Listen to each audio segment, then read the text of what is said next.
आणि मी सहज एका आंध्रामध्ये गेल्या गेल्या शक्ती सांगायला असंच बसलो. बायकोमुळं मालकाचा मोठेपणा आणि मालकामुळं मालकिनीचा मोठेपणा, दोघाची सांगड आहे महाराज. दोन्ही बी तसेच पाहिजे, गुणवान मोठेपणा येते. आता मास्तर राहावं, शाळा मास्तर, मास्तरच्या बायकोला गल्लीतले लोक सगळे म्हणतात मास्तरीण बाई. आणि डीएडचा काहीच पत्ता नाही, तिला काहीच माहित नाही. डीएड माहित नाही, बीएड माहित नाही, कप्पाचही नाही. पण डिग्री कोणामुळं? मालकामुळं आली महाराज, मास्तरीण बाई. जाऊ द्या. डॉक्टर राहावं गलीमध्ये, डॉक्टरच्या बायकोला लोक सगळे म्हणतात डॉक्टरीण बाई. डोसक्याची गोळी कळणार तिला, काय डिग्री मोठी. कोणामुळं? मालकामुळं महाराज. आता महाराजाच्या बायकोला नक्करची पोती सांगा येते आम्हाला. महाराजाच्या बायकोला गल्ली सगळी म्हणते महाराजीन बाई. हे बाई कवाच पंढरपूरला गेली नाही, बघा डिग्री. असंच पोती सांगलो. एक बाई उठली, आरती झाल्यावर जवळ आली. बापू म्हणली चहाला घराकडे चल. मी म्हणलो नक्की पोहे करते हिनं. घराकडे गेलो मी तिच्या सोबत, पाठ घातली, माझ्या जवळ बसली. काही करणं नाही, सवर्ण नाही, चहा बी नाही. मी म्हणलो गिराईक फुकट होय. मी म्हणलो काय म्हणलो मावशी, म्हणलो काय नाही. म्हणजे सुंदर पोती सांगलाच आवडली. म्हणलो काय काय आवडलं? डॉक्टरच्या बायकोला डॉक्टरीन बाई, महाराजाच्या बायकोला महाराजीन बाई, मास्तरच्या बायकोला मास्तरीन बाई. एवढ्या लई डिग्र्या त्याला नोकरी असल्यामुळं आल्या आता बायकोला.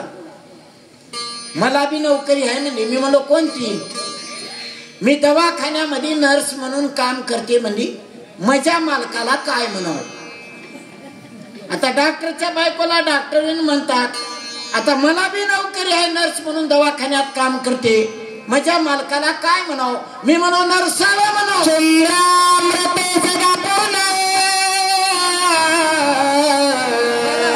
चंद्रांचल मनते हो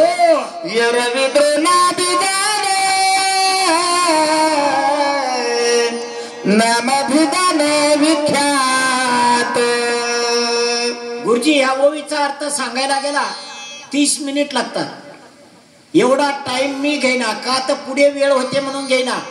17व्या कळीचं चंद्राचं अमृत पडलं म्हणून त्या डोंगराला नाव चंद्रांचल आलं. एक त्रिपुर नावाच्या दैत्याला मारती वेळी भगवान शंकराने चंद्र आभाळामधला काढला आणि डोक्याला धरला म्हणून चंद्रांचल. 17व्या कळीचा अमृत पडलं म्हणून चंद्रांचल. आता एरवी त्याला टोपण नाव दुर्नांचल का पडलं?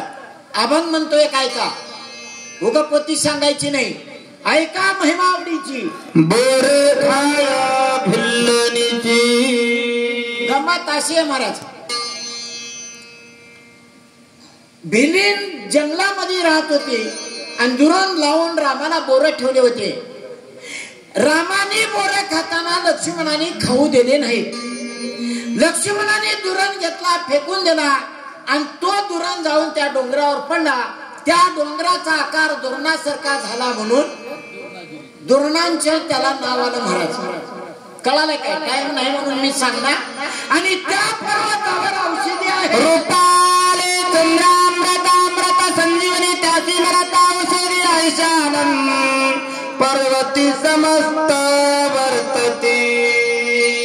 आता गुरुजी तुमच्यासाठी सांगतो, ओवी उलटी सांगतो मी. रूपा आले चंद्र अमृत. आता ते 17व्या कळीचं अमृत पडलं म्हणून नावा रूपाला औषधी आल्या. आता मी ते सांगणार, वेगळं सांगतो. ज्याने नावा रूपाला आला आणि एकदा पाऊल वाकडा पडला की कायमचा वाया. ह्या ओवीचा अर्थ असा आहे. आणि त्या पर्वतावर त्या डोंगरावर औषधी आहे.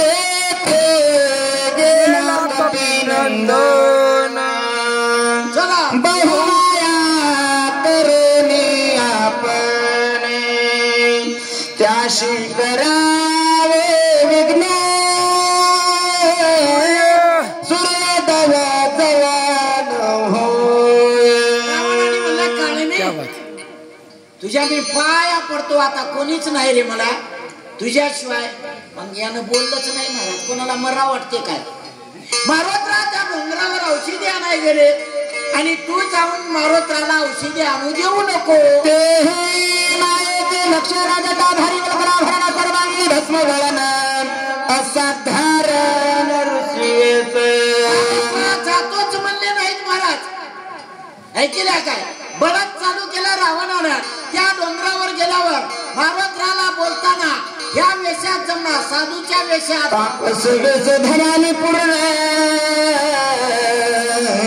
करावाश्रम निर्माण बोला वया कपिनंदन माया पण करावी. तापसाच्या वेशात म्हणजे कोण्या गोसायाच्या वेशात अंगानं राख लावायची महाराज. तांबडे कपडे घालायचे गोसाचा वेश घ्यायचा आणि मारोत्राला सुपत्रे फळे सुचिताला जरा चंद्र वृक्ष सुपरिमळा परहराली अति सुचिळ गोळांगुळ विगुंतावया. रावण म्हणतो मारोत्रा दोन काम कर. सूर्य उदय होण्याच्या अगोदर मारोत्राला मार. नसेल सूर्य उदय होण्यापर्यंत मारोत्राला गमिव. सूर्य किरण पडलं की लक्ष्मण मरते मजत संकट जाते आणि कथेची वर्णावार गुणांना तेने त्याची सुख गहन कपिनंदन विगुंतले. मारोत्राला रामाची कथा सांग किती बी वेळ बसते. ते करावे हनुमंता तुलाचा सांगा विराम कथा देणे गुंते पडे कपिनाथा ते सर्वता करावे. कथा सांगली ना मग कधीच उठणार कोण मारोत्रा उठणार. वेळ होते सूर्य उदय झाला की लक्ष्मण मरते आणि माझा सिद्धीला पण जाते एवढं बोललं. ते महासुर राक्षसी प्राणी मात्र सगळे ग्रहाचे आपण युक्ती साधावी असू दे. कवित्राची वेगळी औषधी समीप सरोवर अत्यंत पवित्र जळे पूर्ण सरोवर सुंदर कमळे मनोहार ते कपिंद्र बोलावा. मारोत्राला चांगले फळ नेऊन दे खायला. मारोत्राला पाणी दे पियाला. मारोत्रा पाणी नाही पिला तर पर्वताच्या पायथ्याशी एक छोटूस तळ आहे. मारोत्राला पाण्याला वाटला तिथं मगर आहे. मारोत्रा पाणी सर्व शक्ती सर्व प्रकारे असे शक्ती जेणे मरण पावे मारते मारोत्रा तळ्यात पाऊल टाकल्या मगर मारोत्राला गिळून घेते आणि रामाची सीता माझ्याकडे राहते. एवढाच हेतू होता बाकी काहीच नाही. काल नेहमीला आतापर्यंत रावणाने बोललं पण काल नेहमी एकही शब्द बोलला नाही. मी तुझे सांगू कपटागती तू केवळ कपटमूर्ती देते माझी काय युक्ती सर्वता मारते मारावा. काल नेहमीच्या डोक्यात आलं कृष्ण. काल नेहमीने म्हणलं मालक जरी असला तर मालकानं काय बी सांगलं तर नोकरांना ऐकू नये. ऐकायचं तेच ऐकावं. काल नेहमी म्हणतो हे माझा राजा मारोत्राला विरोध कर म्हणतो. मारोत्रा बरोबर विरोध केलो तर पुन्हा मी घरात मला सापडत मी नक्की मारोत्राच्या हाताने मरल. काय करावं. मरण पावला रघुनाथ मरण पावला हनुमंत सोनी मरण तेवढं मरण पावलं श्री रघुनाथ दोघा मृत्यू त्याचे. रावणाने म्हणलं मारुती मेला की लक्ष्मण मरणार. लक्ष्मण मेला की राम म्हणणार. राम मेला की अजून मरण पावला रघुनंदन कैसर वाचन विभीषण सुग्रीव चालेल प्राण अर्धात सुग्रीव मरणार. अजून मिळाले जामवंत दुप्पती मरतेला समजता एवढा साधेल कार्यार्थ जरी हनुमंत मारिला. सगळे वानर मरतील. कोण म्हणलं रावणाने सांगलं महाराज कोणाला काळने मिला.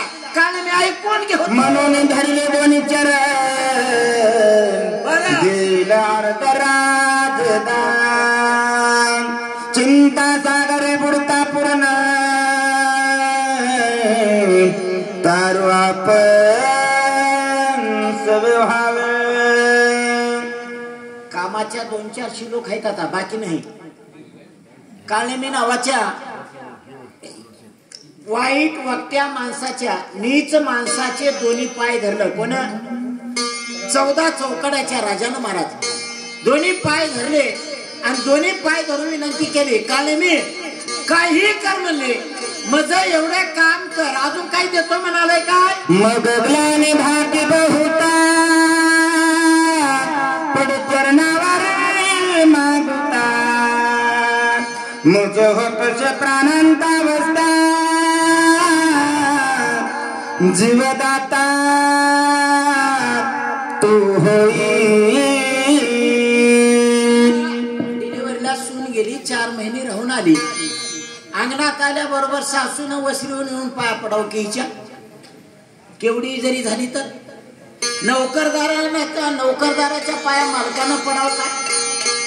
14 चौकड्याचा राजा 80,000 बायकाचा नवरा महाराज. काय कमाल आहे. नीच माणसाचे पाय धरायचा टाइम आला. असा टाइम कवा येते तुझी? वंगळे काम केलं की वंगळ्याचे पाय धरायची पाळी येते. रावणाला पाळी आली, वंगळ्याचे पाय धरले. काय म्हणतो?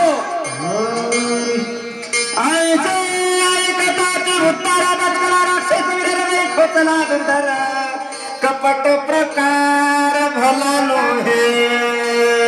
काने मीनं विचार केला, माझा मालक जरी काही सांगत असेल तर मी ऐकणं बरोबर नव्हतं. मागचा पुरावा घेतला महाराज. अरे वाईट काम केल्यानं कोणाचं कसं झालंय पहिल्यानं हिरण्यकश्यपू खंड विखंड केली वपू ते आमचा कोण प्रताप रुद्र जिंकावया. कथा सगळ्याला माहित आहे आणि टाइम होत असल्यामुळं मी थोडक्यात सांगतो, तुम्हाला कळते म्हणून. पोटच्या पोराबरोबर कपट केलं. कोणा? राकेशाचा राजा एक होऊन गेला हिरण्यकश्यपू. हिरण्यकश्यपूनं स्वतःच्या पोराबरोबर कपट केलं महाराज. आणि दिवसा मरण, रात्री मरण, शस्त्रास्त्रानं मरण नव्हतं महाराज. त्याला मारलं. कोण म्हणाले? काळनेमी म्हणालाय. अरे हिरण्यकश्यपूचे तुकडे केले, मजासारख्याचा बारोत्राला कपट केलं. चंद्र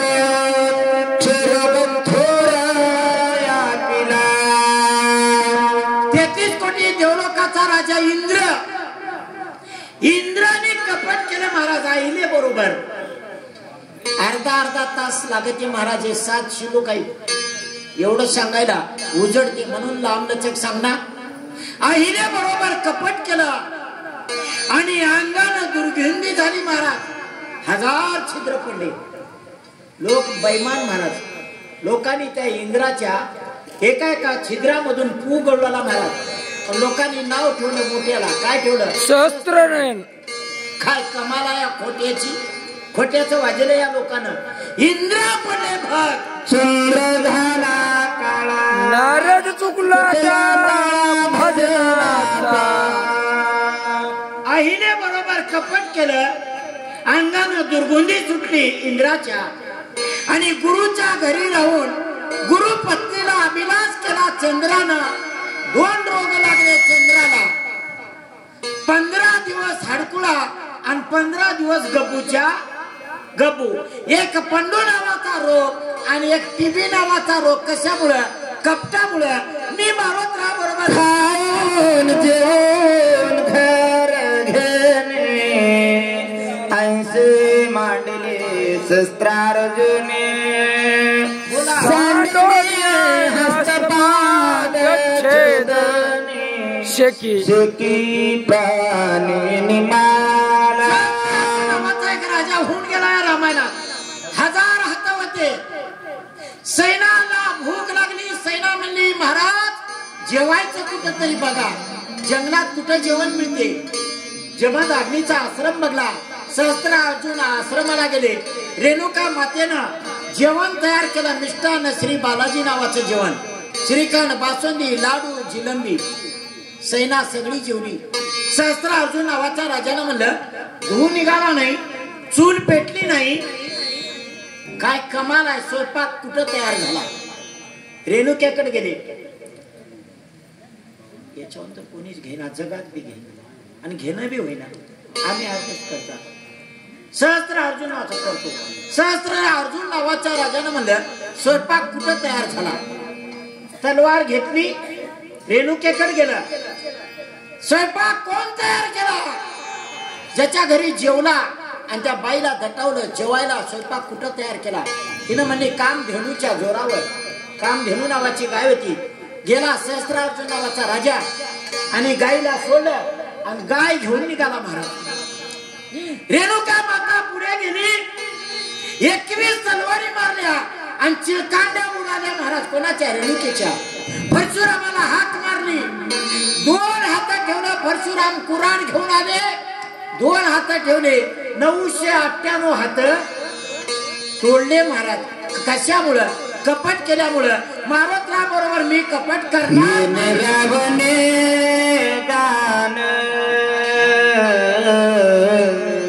संढोनिया रात चिन्ह बर भीक मागे गेला शीते कोरान देई माते. दादा आमची टीम बऱ्याच गावाला अशी टीम मिळून जायच ना. एक येते ह्या वाडीला आणि एक येते तुमच्या वाडीला. नाही तर असा जमाव होऊन जाईना. हे उभे येतात वाटाले काय तुम्हाला? 1-1 2 हजाराचा आहे. आता सकाळ काय होते की माहित नाही मला. उगाच सांगा त्याच्याकडे आहे म्हणा. गंमत आहे महाराज. पण काय ह्या मारुतराच जाजवले दैवत महाराज इथं न सांगताही लोक येतात. आणि आडमाळवाडला बी महाराजाचं महत्व म्हणून येतात महाराज. आमच्याजवळ काही नाही, त्या नावावर आम्ही येतात. गंमत अशी आहे, सहस्त्रार्जुन नावाच्या राजा बरोबर कपट केलं, वाईट झालं. आणि केलं तर केलं, अजून एक कपट राहिलं. ह्या रावणानं पंचवटीवर गेला आणि सीतेला माय म्हणलं भीक मागलं. माता मने भो पाहे बरं कपट मिळविले थोडीशी सहपुत्र सपुत्र सैन्यशी मारविले. 7 आधे रात्रभर ऐकण्यापेक्षा हे 2च ओळी आहे का? 7 आध्यात काहीच नाही, 2 ओव्यामध्ये आहे पूर्ण रामायण.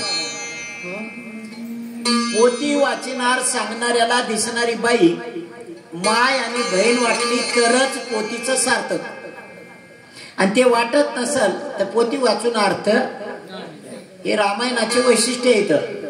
जाऊ द्या, लांब लचक मध्ये मी पडणार.